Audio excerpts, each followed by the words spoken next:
Bu klinikada igna ham qo'yiladimi? Bu xonaga qo'yganlarimiz qatnovchilar, hozirda qatnovchi bemorlarimiz igna terapiya olib ketyapti. Bemalol qatnab olib ketsa ham bo'ladi.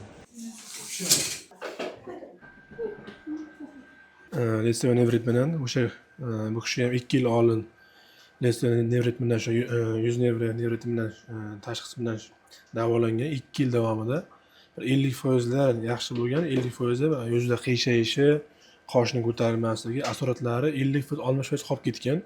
Lekin 2 yil bo'lgan. Nasib bo'lsa o'sha videodan ko'rib kelibdi opamiz. Ko'ramiz, qo'limizdan kelgancha davolab ko'ramiz.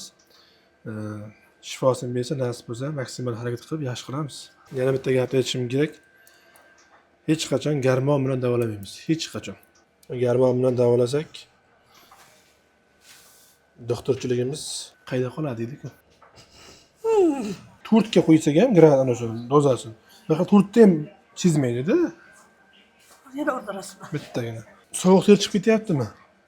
Terlab ketyapti, isib ketyapsizmi? Sovuq ter chiqmayaptimi? Buni muolaja olib bo'lganingizdan keyin yuragingizda og'riq bo'lmayaptimi bunaqa?